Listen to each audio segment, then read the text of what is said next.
বিসমিল্লাহির রহমানির রহিম। হ্যাঁ, সম্মানিত উপস্থিতি, আসসালামু আলাইকুম। আশা করছি প্রত্যেকেই ভালো আছেন। আপনাদের প্রত্যেককে আমাদের প্রাণপ্রিয় প্রতিষ্ঠান, আমাদের কর্মসংস্থানের প্রতিষ্ঠান লাইবন প্রোডাক্টস লাইবন ম্যানুফ্যাকচারিং এন্ড মার্কেটিং লিমিটেডের পক্ষ থেকে শুভেচ্ছা এবং অভিনন্দন জানাচ্ছি আজকের এই বিশেষ প্রোগ্রামে অংশগ্রহণ করার জন্য। অনেকদিন পর আপনাদের সঙ্গে আজকে কথা বলার সুযোগ হলো। আশা করছি আমাদের আহ, আজকের এই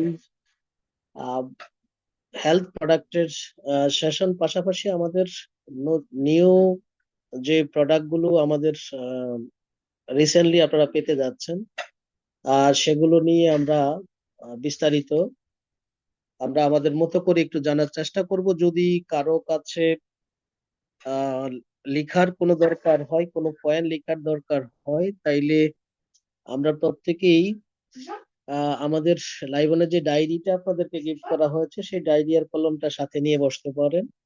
আজ সেখানে আপনার যে বিষয়টা নোট করা দরকার নোট করবেন, এবং পরিশেষে আমরা আহ যেই বিষয়টা নিয়ে আজকে আলোচনা করব সেটার উপরে যে কোনো প্রশ্ন আমরা যদি আমার জানার থাকে তাইলে আপনারা প্রশ্ন করবেন। আমরা প্রোগ্রাম শেষে সেই প্রশ্নগুলোর উত্তর ইনশাল্লাহ যেগুলো গ্যাপ থাকবে সেগুলা দেওয়ার চেষ্টা করব। তো আমরা আলোচনার শুরুতে আপনাদের প্রত্যেককেই স্বাগত জানাই আজকের এই প্রোগ্রামে অংশগ্রহণ করার জন্য। আমরা প্রত্যেকেই জানি লাইবন একটা ব্যতিক্রমধর্মী প্রতিষ্ঠান, যেটা বাংলাদেশে তৈরি হয়েছে কিছু উদ্যোক্তা তৈরি করার জন্য, কিছু মানুষের স্বপ্ন বিনির্মাণ করার জন্য। তো এই লাইবন যেই প্রোডাক্ট গুলো নিয়ে মার্কেটিং করছে, সেই প্রোডাক্ট গুলো নিয়ে আমরা প্রায় প্রতিদিনই শুনি। আজকে নতুন করে নতুন প্রোডাক্ট শো আমরা একটু আলোচনা করব। আশা করছি আপনাদের যাদের কাছে কাগজ কলম আছে তারা আপনাদের মতো করে নোট করবেন। শুরুতেই বলছি, প্রশিক্ষণ আসলে কেন, হোয়াট ইজ ট্রেনিং, প্রশিক্ষণ কেন আমাদের দরকার। আমরা আম, প্রত্যেকেই জানি একটা সুশৃঙ্খল সংগঠন তৈরি করার জন্য প্রশিক্ষণের বিকল্প নাই। একটা স্কিলফুল নেশন তৈরি করার জন্য প্রশিক্ষণের বিকল্প নাই।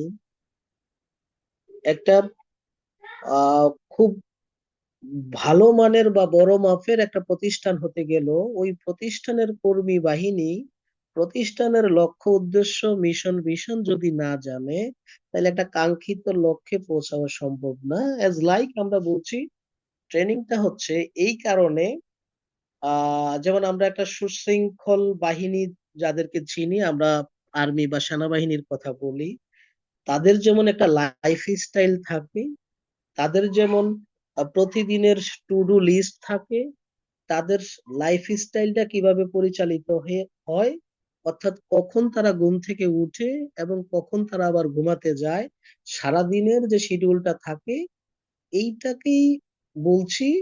এটার কারণেই দরকার হচ্ছে আমাদের প্রশিক্ষণ। যদি অন্যভাবে বলি, আমাদের কমফোর্ট জোনটাকে ভাঙার জন্য হচ্ছে আমাদের প্রশিক্ষণ। যেমন ধরুন, আমরা এক একজন এক এক টাইপস এর লোক, আমরা এক একজন আমার এক একজনের এক এক রকম ভালো লাগা থাকে। যখন আপনি সমষ্টিগত একটা চিন্তা করে কাঙ্ক্ষিত লক্ষ্যে পৌঁছানোর জন্য আপনি থিঙ্ক করবেন, তখন আপনার এই কমফোর্ট জোন গুলা ভাঙতে হবে। তাইলে কি হবে, আপনি দ্রুত সফলতার মঞ্চে অবস্থান করতে পারবেন। এখন ভালো লাগা, যেমন ধরুন আপনার ঘুম থেকে উঠতে ভালো লাগে 10টা 11টার দিকে, আপনার আপনি ঘুমাতে যান রাত 2টা 3টার দিকে, এইটা আপনার নিজের ভালো লাগা। কিন্তু একটা শৃঙ্খল জীবনে যখন আপনি আসবেন, অর্থাৎ আপনার এই কমফোর্ট জোন গুলাকে যখন আপনি ভেঙে দিবেন, আপনি নির্ধারিত একটা শিডিউল নিয়ে আপনার জীবনে প্রবেশ করবেন, ওটার নাম বলছি কমফোর্ট জোন। এই কমফোর্ট জোনটাকে যে যত তাড়াতাড়ি ভাঙতে পারবে সে তত তাড়াতাড়ি সফল হবে। আচ্ছা, আমরা যেহেতু হেলথ প্রোডাক্ট নিয়ে কথা বলবো, আমরা শুরুতেই একটু দেখবো আমরা কত বিপজ্জনক ভাবে আমরা জীবন যাপন করছি, আমরা বিপজ্জনক ভাবে বসবাস করছি। অর্থাৎ যেই কারণে আমরা বিভিন্ন রোগে আক্রান্ত হই আমাদের দেশের প্রেক্ষাপটে, আমরা প্রত্যেকেই ম্যাক্সিমামই রোগী। 95% মানুষের শরীরে ভ্যারাইটিস প্রবলেম থাকে, যেটা আমরা অনেকেই জানি না। এখন কি কি কারণে হয়, এই দুই একটা কারণ আপনাদের সঙ্গে শেয়ার করবো। নাম্বার ওয়ান, ধরুন আমরা যারা শহরে থাকি, বিশেষ করে জেলা শহরগুলোতে, যখন ম্যাক্সিমাম জেলা শহরে, যেমন আগে আহ আমাদের জেলা শহরগুলোতে খুব একটা যানজট আমরা দেখতাম না, ঢাকা শহরে খুব বেশি যানজট দেখতাম, বাট এখন জেলা শহরগুলোতে প্রচুর যানজট হয়। এই যানজট হওয়ার পরে যেই গাড়িগুলো চলে, এদের ভিতর থেকে যে বিষাক্ত বায়ু বা আপনার সীসা জাতীয় জিনিস বের হয়, যেটা চোখে আমরা দেখি না, আমাদের অসুস্থ হওয়ার আহ কারণ হচ্ছে আমরা আহ এটার কারণে আমরা অসুস্থ হই, এটা একটা কারণ। আরেকটা কারণ হচ্ছে আমরা যারা এর আশেপাশে 5-10 কিলোমিটারের মধ্যে বসবাস করি, অর্থাৎ যেটাকে আমরা বলি ইট ভাটা। এই ইট ভাটায় আমরা যারা এই ইট ভাটার আশেপাশে 5-10 কিলোমিটার মধ্যে যারা বসবাস করি, তারাও অ্যাজমা থেকে শুরু করে অনেক ভয়ঙ্কর রোগে আক্রান্ত হয়। এর অন্যতম কারণ হচ্ছে, দেখবেন গ্রামে যেই সকল জায়গায় ইটভাটা আছে, এর আশেপাশে 5-10 কিলোমিটারের ভিতরে যত ফল ফ্রুটস এর গাছপালা আছে, দেখবেন এই ফলগুলো অপরিপক্ক অবস্থায় ঝরে পড়ে। অর্থাৎ এখান থেকে যে বিষাক্ত বায়ুটা বের হয় বা বিষাক্ত জিনিসগুলো বের হয়, ধোঁয়াটা বের হয়, এটার যে ইফেক্টটা আমাদের ওই অঞ্চলে যারা বা এটার আশেপাশে যারা বসবাস করে, এই পরিবারগুলো ম্যাক্সিমাম টাইমই অসুস্থ থাকে।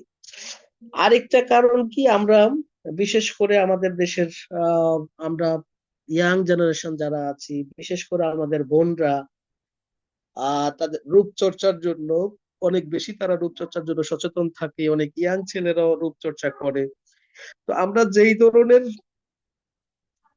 কেমিক্যাল জিনিসগুলো আমাদের এই ফেসিয়ালের জন্য ব্যবহার করে থাকি, এগুলো এক সময় কি করবে, আমাদের ক্যান্সারের জীবাণুটা বহন করবে। বিকজ এগুলোর মধ্যে যে ক্ষতিকর মার্কারি দেওয়া আছে,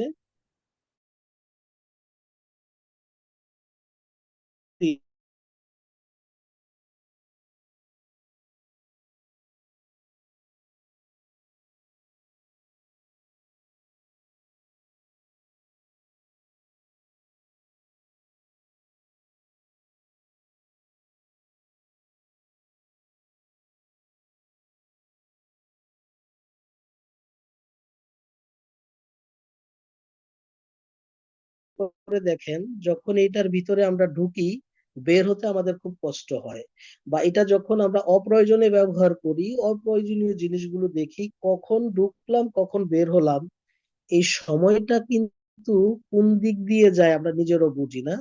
বিশেষ করে আমরা যখন রাতের বেলা ঘুমাতে যাই, মোবাইল ফোনটা আপনার মাথার কাছে বা আপনার বিছানায় মোবাইল ফোনটা না রাখাই ভালো, কারণ এখান থেকে যে রেডিয়েশন বের হয়, জাপানের দুজন বিজ্ঞানী গবেষণা করে দেখেছেন যে 30 মিনিট থেকে 1 ঘন্টা থেকে 2.5 ঘন্টা দুইটা মোবাইলের ভিতরে যদি আমরা যে ডিম খাই, ডিম রেখে দেওয়া হয়, এটা রেডিয়েশনের ফলে ডিমটাও সিদ্ধ হয়ে যায়।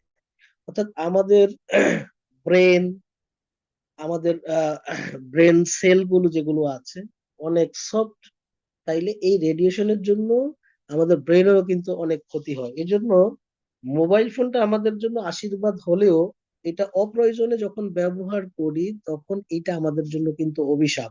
তাহলে এই মোবাইল ফোনের ব্যবহারটা আমাদের একটু জানতে হবে। আর পাশাপাশি আমাদের স্বাস্থ্য সুরক্ষার জন্য এই 5টা জিনিস একটু মেনে চললে সবচেয়ে বেটার হবে, এবং আমরা সুস্থ থাকতে পারবো। অর্থাৎ আমরা সুস্থ থাকার জন্য এই 5টা উপাদান সম্পর্কে আমাদের জানতে হবে। নাম্বার ওয়ান, খাদ্য ও পুষ্টি। অর্থাৎ আমরা কোন খাবারটা বেশি গ্রহণ করব, কোন খাবারটা কম গ্রহণ করব, এবং কোন খাবারটা একদমই অ্যাভয়েড করব বয়স অনুযায়ী। আবার জানতে হবে কোন বয়সে কোন খাবারটা আমার জন্য প্রযোজ্য। এটার উপরে আমাদের একটু জ্ঞান অর্জন করতে হবে যদি আমি আমার পরিবারটা নিয়ে সুস্থ থাকতে চাই। নাম্বার টু,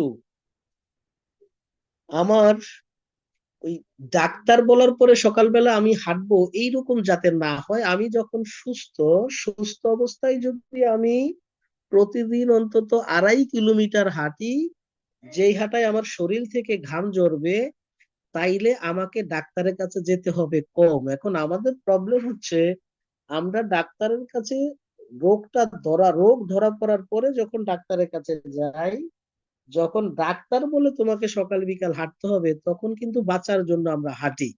বাট আজকের এই প্রোগ্রামটা যারা শুনছেন, যারা সুস্থ আছি আমরা, এখন থেকেই যদি আমরা দৈনিক 2.5 কিলোমিটার হাঁটার চেষ্টা করি, তাইলে আমরা কখনোই ওই ধরনের কঠিন রোগে আক্রান্ত হব না। নাম্বার থ্রি, পরিবেশ। সুস্থ থাকার জন্য আমাদের পরিবেশ সম্পর্ক মিনিমাম জ্ঞানটুকু থাকা উচিত। পরিবেশ বলতে আমরা যারা গ্রামে থাকি এটা তাদের জন্য প্রযোজ্য না। পরিবেশের, চিকিৎসা বিজ্ঞানের পরিবেশের সংজ্ঞা হচ্ছে, আমরা যেই রুমে থাকি, অর্থাৎ আপনার রুমে, আপনার বেডরুমে আলো বাতাস ঢোকার জায়গা থাকতে হবে এবং বের হওয়ারও জায়গা থাকতে হবে। যদি আপনি আবদ্ধ কোনো রুমে থাকেন, আপনার অনেক কঠিন কঠিন রোগ হতে পারে। এই জন্য এটা গ্রামের মানুষের জন্য প্রযোজ্য না, যারা শহরে থাকে তাদের জন্য প্রযোজ্য। অনেক স্টুডেন্টরা আছে মেসে থাকে, 24 ঘন্টা তাদের লাইট ফ্যান ওপেন করে রাখতে হয়। এন্ড দেন 4 নম্বর হচ্ছে মন। সুস্থ থাকার জন্য মনের গুরুত্ব অনেক বেশি। বর্তমান চিকিৎসা বিজ্ঞানীরা বলছেন 90% রোগ হয় না একটা মানুষের মন ভালো থাকলে। তাইলে আমাদের একটু চিন্তা করতে হবে, আমার মনটা কেন খারাপ হয়, কোন কোন কারণগুলোর জন্য। আমি যেই বিষয়গুলো নিয়ে টেনশন করি, সেই বিষয়গুলো জন্য আমার চিন্তা করলে আমার কি মনটা ভালো হবে, না ওইটার জন্য আমার প্রয়োজনীয় প্ল্যানিং করে কাজটা করতে হবে। যেমন ধরুন, আপনার অর্থনৈতিক সমস্যা, এখন আপনি ঘরে শুয়ে শুয়ে যদি টাকার চিন্তা করেন, নিশ্চিত আপনার ঘরের ছাদের উপরে দিয়ে উপর থেকে কেউ টাকা ফেলে দিবে না। তাইলে আপনাকে যে কোনো একটা কর্ম করে টাকা উপার্জন করতে হবে। আপনার, অর্থাৎ যত প্রবলেম আছে আপনি চিন্তা করবেন এই প্রবলেমের সমাধানটা কি। টেনশন করে শুধু শুধু শরীরে রোগ তৈরি করার কোনো দরকার নাই। এন্ড দেন লাস্ট, ঔষধ। অর্থাৎ চিকিৎসা বিজ্ঞানের বক্তব্য হচ্ছে, একটা মানুষকে সুস্থ করার জন্য ঔষধের ভূমিকা হচ্ছে 10%। একটু খেয়াল করে দেখুন, আমরা কিন্তু ঔষধের উপরে 10% নির্ভর না, আমরা 100% নির্ভর ঔষধ এবং ডাক্তারের উপরে। কিন্তু স্বয়ং চিকিৎসা বিজ্ঞান বলছে, তুমি যদি সুস্থ থাকতে চাও, এটা তোমার উপরে নির্ভর করে 90%, 10% নির্ভর করে মেডিসিনের উপরে। তাইলে অর্থাৎ আমি সুস্থ থাকবো কিনা এটা অনেকটা আমার উপরে নির্ভর করে, কিন্তু আমরা উল্টো পথে চলছি। এই কারণে দিন দিন আমাদের দেশে ফার্মেসির সংখ্যা বাড়তেছে, ডায়াগনস্টিক সেন্টারের সংখ্যা বাড়তেছে, সরি, হাসপাতালের সংখ্যা বাড়তেছে। খুব কম সময়ের মধ্যে আমাদের এইভাবে যদি আমরা চলতে থাকি, আমরা যদি সচেতন না হই, প্রত্যেকটা রূপান্তরিত হবে। একটু খেয়াল করে দেখেন, এখানে হয়তো এর মধ্যে অনেকেই আছেন যাদের পরিবারের ছোট্ট একটা মেডিসিনের বাক্স আছে। অর্থাৎ খাওয়ার পরে বাবা খায়, মা খায়, সন্তানরা খায়, অর্থাৎ পুরো পরিবারটাই রোগী। তাহলে এই ছোট বাক্সটা কিন্তু ছোটখাটো একটা ফার্মেসি, অনেক ধরনের মেডিসিন কিন্তু আপনার বাসায় আছে। অর্থাৎ যদি আমরা সচেতন না হই, খুব খুব কম সময়ের মধ্যে আমাদের প্রত্যেকটা পরিবার এক একটা ফার্মেসিতে রূপান্তরিত হবে। এখন আমরা যদি আমাদের পাকঘরটাকে ফার্মেসি বানিয়ে ফেলি, অর্থাৎ যেই পাকঘরে আমাদের যে খাবারগুলো তৈরি হয়, সেখানে যদি আমরা সৃষ্টিকর্তা প্রদত্ত সকল আইটেম সেখানে রাখি এবং ওগুলোই যদি আমরা রান্না করে খাই, ওগুলো আমাদের জন্য মেডিসিন। অর্থাৎ আমাদের মশলা আইটেম গুলো পাকঘরে ভরপুর থাকতে হবে। শুধু পেঁয়াজ দিয়ে একটু তেল দিয়ে যে কোনো তরকারি রান্না করে খাওয়াটা স্বাস্থ্যকর খাবার না। আচ্ছা, তাইলে আমরা সরাসরি এখন প্রোডাক্টে চলে যাই। আমরা প্রত্যেকেই ডায়াবেটিস সম্পর্কে জানি। টু টাইপস এর ডায়াবেটিস আছে। একটা হচ্ছে ইনসুলিন নির্ভর ডায়াবেটিস, যেটা আমাদের বিটা সেল ইনএক্টিভ হয়ে নিজে নিজে ইনসুলিন হরমোন যখন তৈরি করতে না পারে, তখন ডাক্তার বাবুরা কৃত্রিম ইনসুলিন সকাল বিকাল ঢুকাতে বলে। আরেকটা হচ্ছে যাদের ডায়াবেটিস হয়েছে বাট ইনসুলিন নির্ভর না, এখন তারা শুধু মেডিসিনের উপরে নির্ভর, তাদের জন্য সমাধান হচ্ছে শর্করা জাতীয় খাবার তাদেরকে কমিয়ে দিতে হবে। আর আপনার আহ অর্থাৎ শর্করা জাতীয় খাবার বলতে আমরা যেটাকে ম্যাক্সিমাম যে খাবারগুলো আমরা খাই, ভাত আলু রুটি, খাবারগুলো যতটুকু সম্ভব কমিতে হবে, বিশেষ করে রাতের বেলা। সকালে এবং দুপুর বেলা খাবার খেয়ে এইটাকে আবার ব্যবহার ব্যবহৃত হয়, কিন্তু রাতের খাবারটা ব্যবহৃত হয় না। এই জন্য ডায়াবেটিস রোগীদের যেটা করতে হবে, রাতের খাবারটা যত সম্ভব যত দ্রুত খাওয়া যায়, পাশাপাশি যত কম খাওয়া যায় না খাওয়াটাই বেটার। শুধু সালাদ খেয়ে বা আহ বিভিন্ন যেটা আহ শশা খেয়ে, গাজর খেয়ে খিদাটা নিবারণ করে আপনার প্রয়োজনীয় যে মেডিসিন যেটা আমরা তৈরি করি সেই গ্লুকো কন্ট্রোল, এই গ্লুকো কন্ট্রোল সকালে 1 চামচ, রাতে 1 চামচ হালকা কুসুম গরম পানিতে খেয়ে আমরা ঘুমাতে পারি। তো এই গ্লুকো কন্ট্রোল এটা সম্পর্কে আমাদের যারা প্রত্যেকেই জানেন, এই জন্য এটা অনেক বেশি আলোচনা করেছি, এটা এই জন্য আজকে কম করলাম। এরপর আসেন আমাদের দেখেন আহ শরীরের খাদ্যনালীর পরে আমাদের ডাইজেস্টিভ সিস্টেম পর্যন্ত যত ধরনের আমরা যদি এই ভাষাটা ব্যবহার করি, মেশিনারিজ আছে।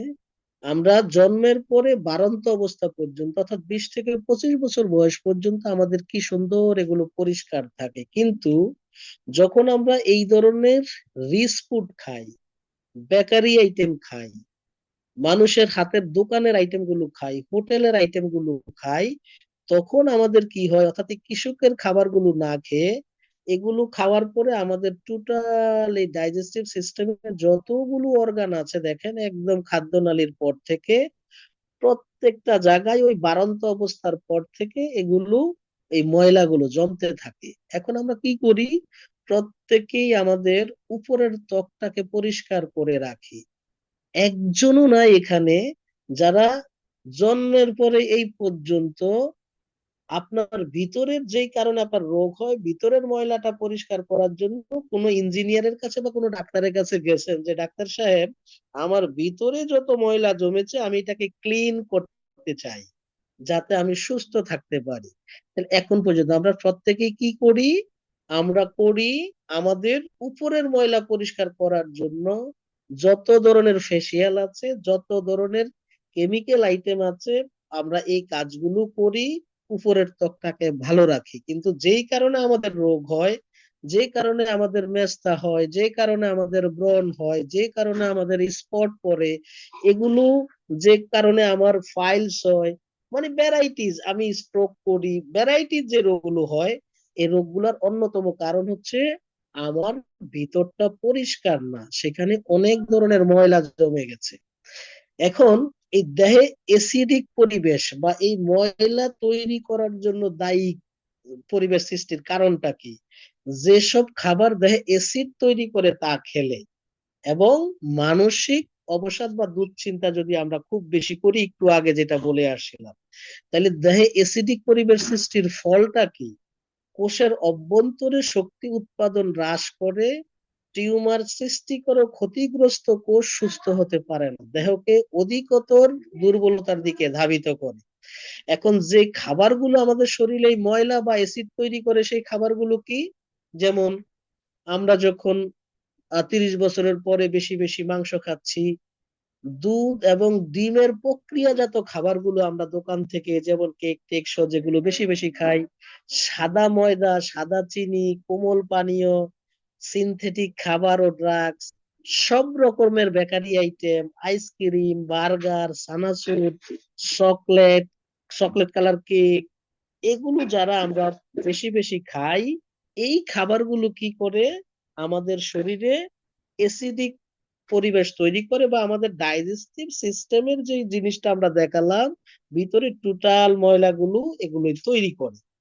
এখন সুস্থ থাকার জন্য অনুসরণীয় ক্ষারীয় খাবারগুলো কোনগুলো, যেগুলো আমার ভিতরটা পরিষ্কার করবে, অর্থাৎ জমিতে উৎপাদিত সমগ্র খাবার। এখন আমরা কিভাবে খাই? খোসাটা ফেলে খাই। এটা খেতে হবে খোসা সহ, অর্থাৎ আপেলটা খাচ্ছি, আপেলটা চুলে খাচ্ছি, অর্থাৎ যেটার মধ্যে সবচেয়ে বেশি পুষ্টিগুণ সেই জিনিসটাকে ফেলে দিচ্ছি। এটা করা যাবে না। যেমন শালগম, গোলমরিচ, বাঁধাকপি, ফুলকপি, কমলা লেবু, খোসা সহ গোল আলু। এখানে যে আমরা গোল আলু খাচ্ছি, খাওয়ার নিয়ম হচ্ছে খোসা সহ, কিন্তু আমরা খোসা ছেড়েই প্রত্যেকে খাই। লাউ, আদা, এই খাবারগুলো। এবং আমাদের মানসিক উত্তেজনা হ্রাস করতে হবে, যাতে দেহে অ্যাসিড নিঃসরণ কমে যায়। কোনো প্রকার কোমল পানীয় খাওয়া যাবে না, অর্থাৎ কোক, ফান্টা, পেপসি, 7 আপ, ওই যে কি মাল, কি যেন বলে আপনার, মেরিন্ডা, এই ধরনের কোনো কোমল পানীয় খাবার খাওয়া যাবে না। এগুলা শরীর মানে ভিতরের আমাদের সকল অর্গান গুলোর প্রচন্ড পরিমাণ ক্ষতি করে। একজন বিখ্যাত চিকিৎসা বিজ্ঞানী বলেছেন, এই রকম কোমল পানীয়র চাইতে, অর্থাৎ 1 গ্লাস বিশুদ্ধ পানি, ওই রকম কোমল পানীয় 1 গ্লাসের চাইতে 10 লক্ষ গুণ ভালো খাবার শরীরের জন্য। প্রতিদিন আমরা চেষ্টা করব 4 লিটার মিনিমাম পানি পান করতে হবে। এই কারণেই চিকিৎসা বিজ্ঞানের জনক হিপোক্রেটস বলেছেন, ভবিষ্যতে তোমাদের ঔষধই হবে তোমাদের খাদ্য, এবং তোমাদের খাদ্যই হবে তোমাদের ঔষধ। আচ্ছা, তাহলে এই টোটাল ডাইজেস্টিভ সিস্টেমটাকে পরিষ্কার করার জন্য, অর্থাৎ আমাদের টোটাল খাদ্যনালীর পরে একদম টোটাল বডিটাকে ক্লিন করার জন্য আমাদের চমৎকার এবং অত্যন্ত ভালো প্রোডাক্ট হচ্ছে টক্সিন ক্লিনজার। আমি আপনাদের বলবো, যত ধরনের, যত রকমের রুগী আপনার কাছে আসুক, যে কোনো প্রবলেম নিয়েই আসুক, আপনার প্রথম সাজেশন হবে টক্সিন ক্লিনজার। এরপর তার যে প্রবলেমটা আছে সেই প্রবলেমের সমাধান আপনি দিবেন। অর্থাৎ টক্সিন ক্লিনজারটা হচ্ছে মানব দেহে যত রোগ হয়, এই রোগের 80% সমাধান করবে আপনার টক্সিন ক্লিনজার। আচ্ছা, এটার অন্যতম টক্সিন ক্লিনজার যেমন আপনার কোষ্ঠকাঠিন্য দূর করবে, যেটা আমরা ওখানে লেখা দেখেছি। আমাদের নতুন প্রোডাক্টের মধ্যে আহ অন্যতম একটা প্রোডাক্ট, যেটা মেয়েলি রোগের, যেটাকে আমরা বলি লিকুরিয়া বা সাদা স্রাব। ইতিমধ্যে আপনারা পোস্টার দেখেছেন। তো এই সাদা স্রাব নিয়ে একটু আমরা কথা বলি। প্রথমেই জানতে হবে সাদা স্রাবটা কাদের হয়, কার হয়। সাদা স্রাবটা বেসিক্যালি যে বোনদের হয়, এখন 100টা বোনদের মধ্যে আপনার প্রায় 95টা বোনেরই লিকুরিয়ার প্রবলেম আছে, এই সাদা স্রাবের প্রবলেমটা আছে। তো এই অনেক সময় আপনি যখন এদের এই ট্রিটমেন্টটা দিবেন, ট্রিটমেন্ট দেওয়ার পরে ধরুন 10-15 দিন পরে, 1 সপ্তাহ পরে সে বলবে আমি ভালো হয়ে গিয়েছি, কিন্তু আবার তার 2-3 মাস পরে সাদা স্রাবটা হইতে পারে। এটা কাদের হবে?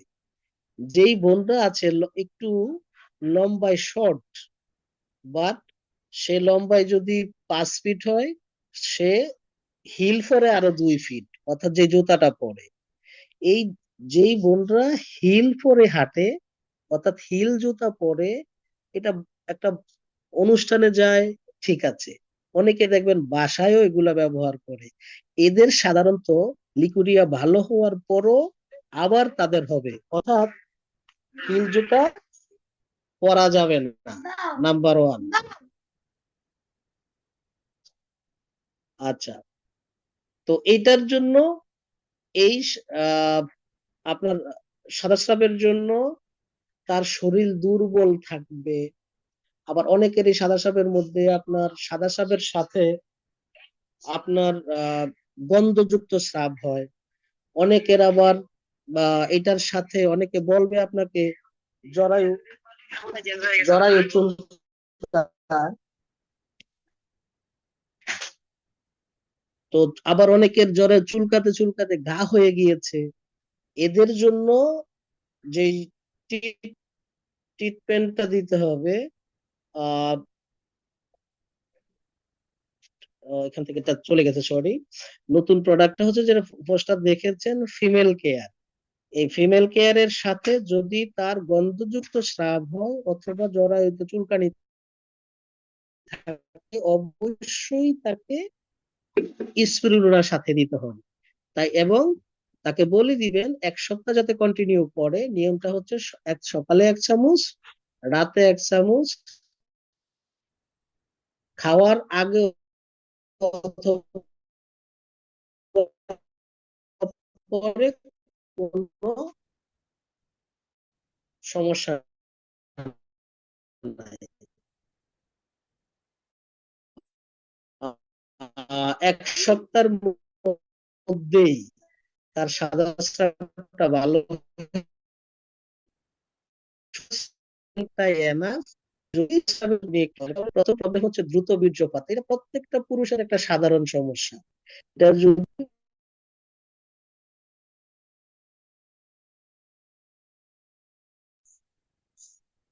এটা যদি প্রথমবার হয় তাইলে ঠিক আছে। এখন এটা যদি বারবার হয়, বারবার হয়, তাইলে মানে সেকেন্ড বারও হয়, তৃতীয়বার এরপরও হয়, তাইলে বুঝতে হবে এইটা তার একটা রোগ। জি, যেখানে ছিলাম, যদি এটা প্রথমবার হয় তাইলে কোনো প্রবলেম না। যদি এটা দ্বিতীয়বারের বেলায় সেম ঘটনা ঘটে, তৃতীয়বারের বেলায় সেম ঘটনা ঘটে, তাইলে এটা রোগ। এটার জন্য আহ খাবারগুলো আমরা দেখছি স্লাইডে, যেমন যে খাবারগুলো আমাদের এই ক্ষমতাটা কমিয়ে ফেলে, আবার যে খাবারগুলো আমাদের এই এটাকে বৃদ্ধি করতে পারে,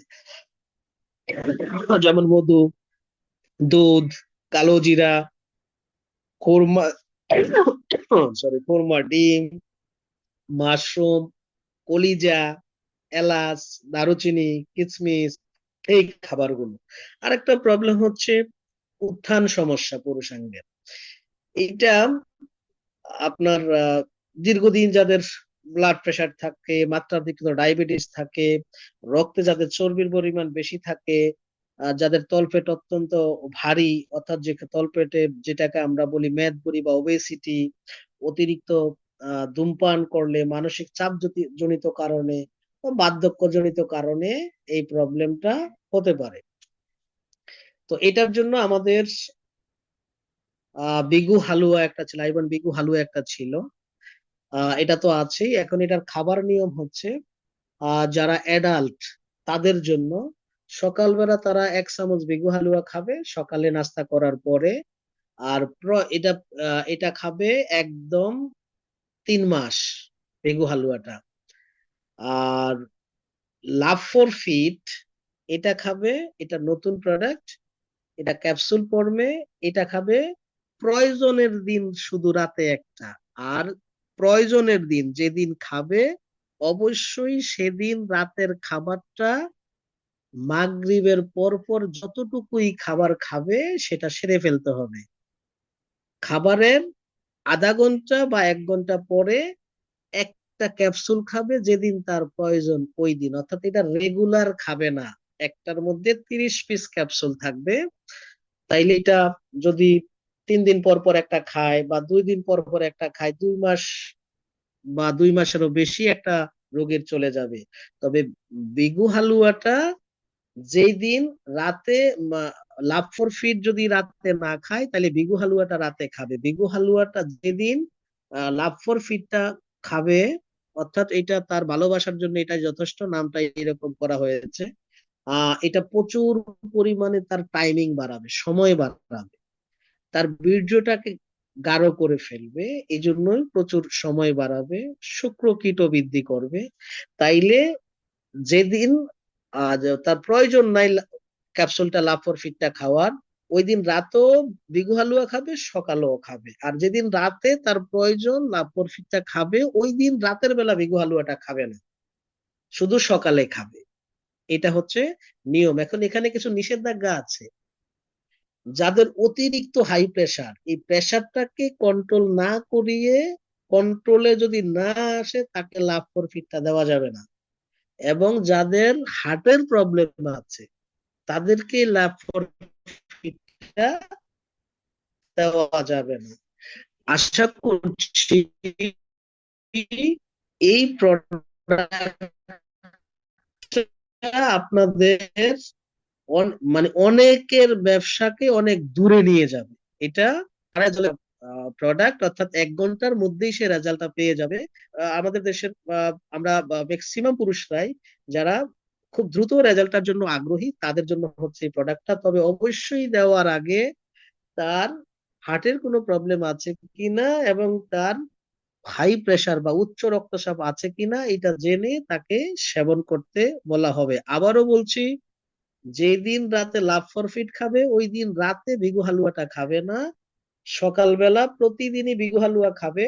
রাতের বেলা যেদিন তার প্রয়োজন, ওই দিন লাভ ফরফিট 1 পিস ক্যাপসুল খাবে। আর যেদিন খাবে না, ওই দিন বিগু হালুয়া খাবে। বিগু হালুয়াটা 3 মাসের কোর্স, এটা কন্টিনিউ চলতে থাকবে। লাভ ফরফিট হচ্ছে প্রয়োজনের দিন ব্যবহার করবে। সয়া প্রোটিন, এটা আমরা প্রত্যেকেই জ্ঞান, সয়া এটা সম্পর্কে আমরা প্রত্যেকেই জানি। তারপরে সংক্ষেপে একটু বলি, সাধারণত এটাকে আমি বলি প্রোটিন প্লাস। অর্থাৎ যেটাতে মানে যত ধরনের অর্গানিক খাবার আছে, সবচেয়ে বেশি প্রোটিন যেটার মধ্যে পাওয়া যায় সেটা হচ্ছে জ্ঞান সয়া। অর্থাৎ এটার মধ্যে 52% প্রোটিন আছে। মাংস থেকে 2.5 গুণ বেশি প্রোটিন আছে এই সয়ার মধ্যে। এটা বিশেষ করে আপনার আহ যারা অপুষ্টিতে ভোগে সেই বাচ্চাদের, যে বাচ্চাদের গ্রোথ ডেভেলপমেন্ট তাদের জন্য ভালো, গর্ভবতী মায়েদের জন্য ভালো, বাচ্চাটা যাতে হৃষ্টপুষ্ট থাকে তাদের জন্য ওই সময়টা এটা খুবই ভালো একটা মাদার হরলিক্স হিসাবে তাদের জন্য এটা কাজ করবে। তারপর যারা মুখের রুচি নাই তাদের জন্য এটা কাজ করবে, তারা যদি খাওয়ার পরে খেতে হবে তাইলে শরীরের ওজনটাও বাড়বে। আবার যারা শরীরের ওজনটা কমাতে চায়, তারা খাওয়ার আগে খাবে, তাইলে তার শরীরের ওজনটাও কমবে। এরপর আমাদের জয়েন্ট পেইন বা বাত ব্যথা, এটার জন্য, অর্থাৎ আমাদের যে ক্যালসিয়ামের ঘাটতির কারণে যেই ম্যাক্সিমাম বয়স্ক মা বাবাদের হাঁটু ব্যথা ব্যথা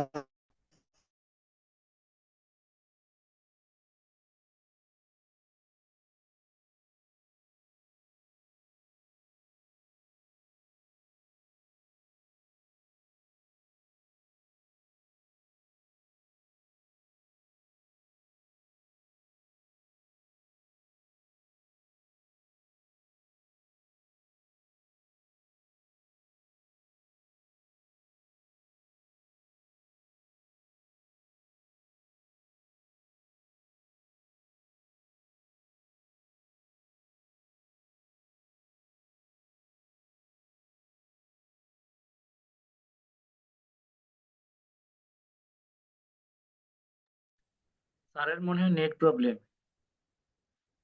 আমরা একটু ওয়েট করি। স্যার একটু চলে আসছে অলরেডি। সম্ভবত আবার মতো কথা। জি স্যার, এখন শোনা যাচ্ছে।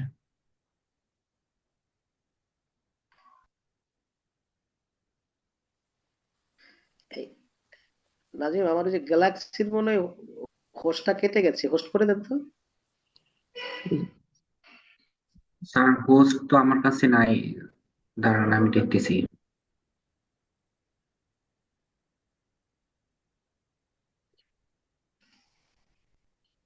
ওকে স্যার, হোস্ট করে দেওয়া হয়েছে স্যার। জি স্যার। Okay, 1 minute.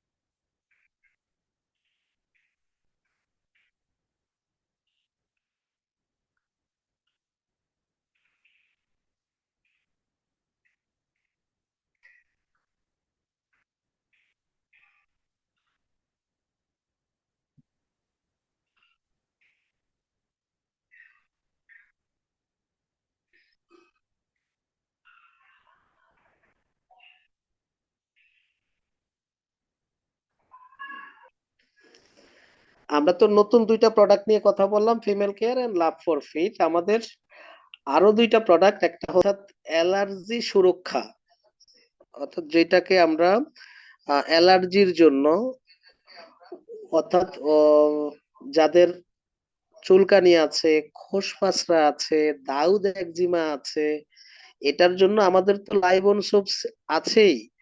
এখন থেকে সাথে সকালে একটা, রাতে একটা অ্যালার্জি সেপ বা অ্যালার্সেপ, অর্থাৎ অ্যালার্জি সুরক্ষা নামক যে ক্যাপসুলটা আসতেছে, এটা আমরা সকালে একটা, রাতে একটা ব্যবহার করব।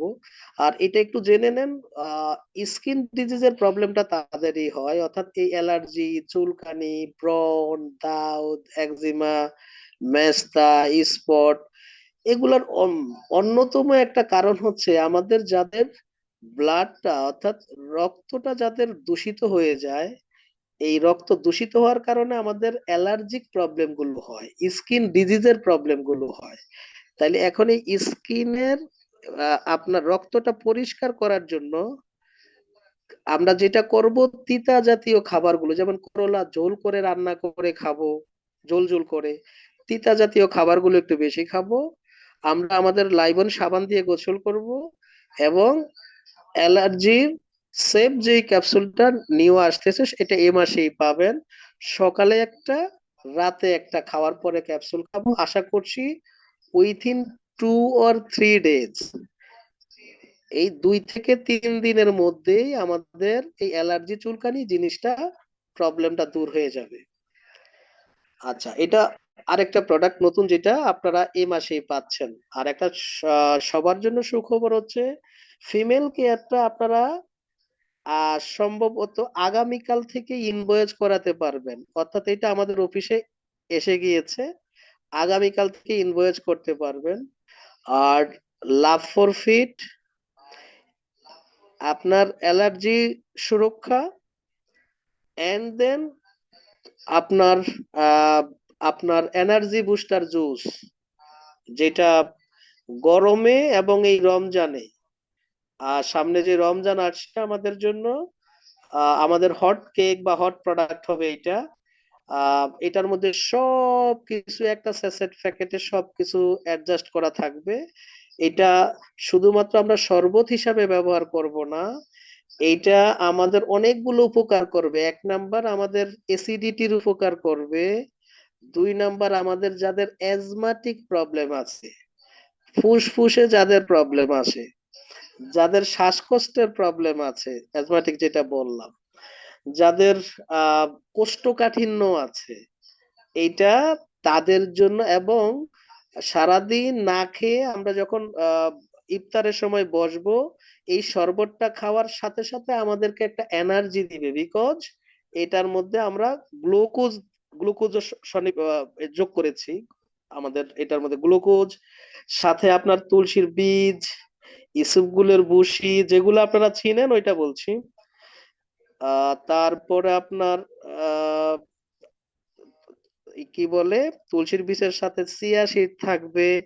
এইরকম 8-9টা একদম ইফেক্টিভ, বা যেটাকে আমরা বলি অ্যাক্টিভ হার্বস থাকবে, যেটা আমাদের শরীরের জন্য খুব উপকার হবে। এবং আপনার বাসায় যখন মেহমান যাবে, তাকে ওই বিষাক্ত কোক, ফান্টা, পেপসিটা না দিয়ে এই 1 গ্লাস এইটা দিয়ে আপ্যায়ন করবেন, আপনার পরিবারের মূল্যটা ওনার কাছে বাড়বে। বিশেষ করে সামনে যে গরমের সিজন আসতেছে, আপনি ধরেন ট্যাঙের শরবত দিতেন, এই কেমিক্যাল এগুলা না দিয়ে ন্যাচারালি জুসটা দিয়ে, অর্থাৎ এটা এনার্জি এনার্জি বুস্টার জুস আমরা নাম দিয়েছি, এটা দিয়ে আপনি তাকে 1 গ্লাস শরবত বানিয়ে দিবেন।